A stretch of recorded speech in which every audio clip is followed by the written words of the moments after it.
Salut les enfants! Ça y est, vous avez reçu vos carnets Miliru? Êtes-vous prêts à découvrir tous les secrets de l'île? Avant de commencer, je vous propose de découvrir l'histoire de Louise. Louise de Bétigny.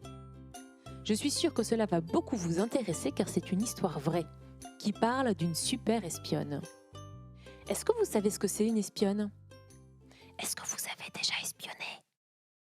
Louise est née près de l'île il y a plus de 100 ans. Elle avait 5 sœurs et 3 frères.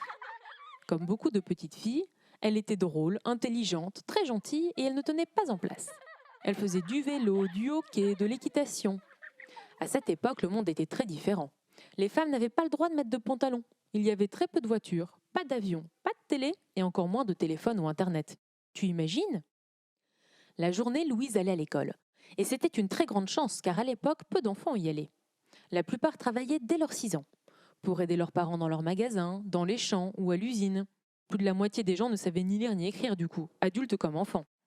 Mais revenons à l'histoire de Louise. Lorsqu'elle eut 18 ans, Louise quitta son pensionnat pour aller étudier en Angleterre. Ça aussi, c'était rare à l'époque, surtout pour une jeune fille. Faire de longues études, ce n'était pas courant, vu que les dames n'étaient pas censées travailler dans les bureaux. Il n'y avait d'ailleurs que très peu d'universités qui accueillaient les femmes. Mais Louise était très curieuse, et elle voulait trouver un travail intéressant qui lui permette de parcourir le monde. Elle aurait voulu devenir journaliste, mais à l'époque, ce n'était pas possible pour les femmes. Elle devint donc préceptrice. C'est comme une maîtresse qui vient faire l'école à la maison dans les familles très riches ou dans les familles qui voyageaient souvent. C'est ainsi qu'elle partit en Italie pour apprendre à lire, à écrire et à compter aux enfants d'un comte. Puis, dans la famille d'une princesse en Autriche. Elle parlait donc français, anglais, italien et allemand. Trop forte!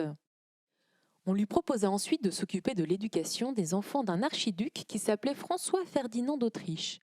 Mais elle décida de rentrer en France. Elle avait alors 34 ans et quelques semaines après, une guerre commença. C'était la Première Guerre mondiale. On l'appelle aussi la guerre de 14-18, parce qu'elle a duré de 1914 à 1918. Bravo! En plein été, tous les pères, frères, oncles, cousins en âge de se battre ont été appelés à rejoindre les régions les plus attaquées. La gare de l'île débordait d'hommes courageux qui partaient se battre, devant la mine un peu triste tout nette de leurs femmes, enfants et des grands-parents. Après être allée se réfugier quelques semaines à 800 chez son frère au bord de la mer du Nord, Louise décida de rejoindre sa sœur Germaine à Lille et ensemble elles devinrent infirmières pour la Croix-Rouge pour s'occuper des premiers soldats blessés. Quelques mois après, alors que l'automne débutait, les Allemands arrivèrent aux portes de l'île. Ils ont bombardé la ville pendant 10 jours. 882 immeubles et 1500 maisons ont été détruits près de la gare et dans le centre de la ville. Les habitants étaient effrayés, bien sûr.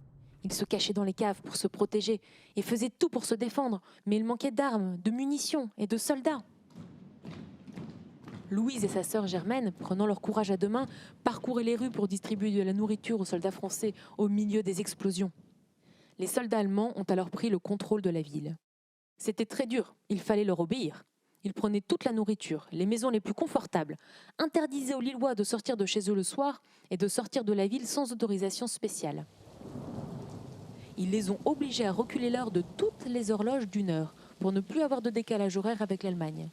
Ils ont mis des panneaux de direction en allemand dans la ville, ont fait venir leurs familles et leurs enfants, ouvert des boutiques, créé leur propre journal lillois et organisé des spectacles dans le nouvel opéra des Lillois avec des artistes venus de Berlin, leur capitale. L'île était alors coupée du reste du monde, condamnée à s'habituer à cette vie où on manquait de tout, où il n'y avait presque plus de nourriture, sans nouvelles des hommes partis se battre. C'est cette période qu'on appelle l'occupation. Et ça a duré 4 ans et 4 jours. C'est très long, n'est-ce pas? Mais revenons à Louise. Ok, on avait alors presque perdu la guerre, mais d'autres pays étaient de notre côté.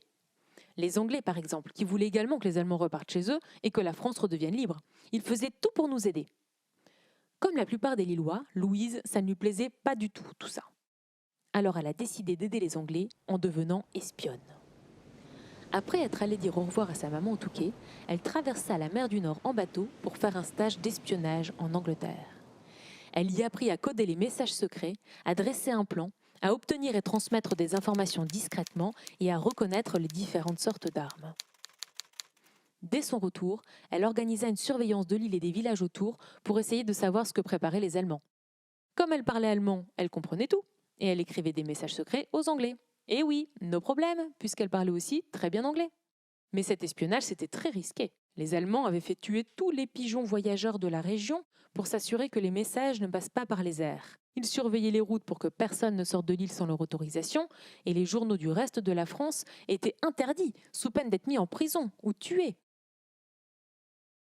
Tous les soirs, des dizaines d'otages français comme le maire, le préfet, l'évêque et d'autres habitants étaient obligés d'aller dormir dans la citadelle gardée par des soldats. Le commandement allemand menaçait les Lillois de se venger sur les otages s'ils ne se tenaient pas tranquilles. Des habitants comme Charles, Léon et Henri sont restés emprisonnés pendant 6 semaines parce qu'ils avaient caché des pigeons voyageurs. D'autres ont même été fusillés. Louise, aidée de sa copine Léonie, réussit malgré tout à convaincre plus de 80 personnes d'espionner avec elle. Ils se passaient les informations en secret, avec des messages codés, en se chuchotant les informations dans la rue ou entre 2 portes.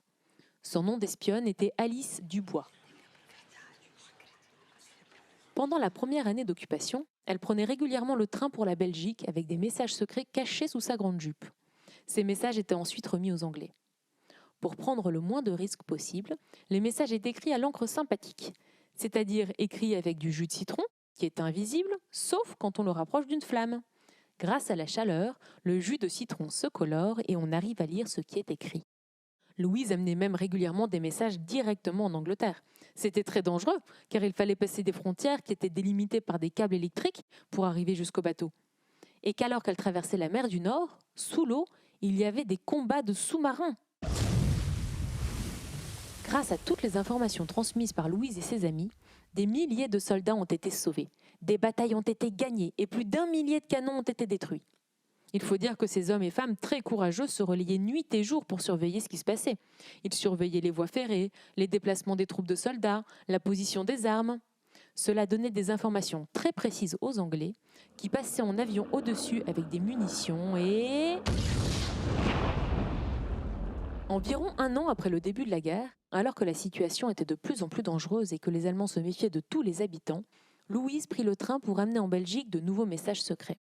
Tout à coup, le train s'arrêta et les soldats se mirent à fouiller toutes les femmes. Pauvre Louise, elle enleva en vitesse sa bague dans laquelle était caché le message le plus top secret et elle l'avala. Mais pas de chance, un soldat la vit à travers la fenêtre et il la dénonça. Elle fut alors condamnée à mort. Mais comme c'était une femme, ils décidèrent finalement de la condamner à la prison à vie.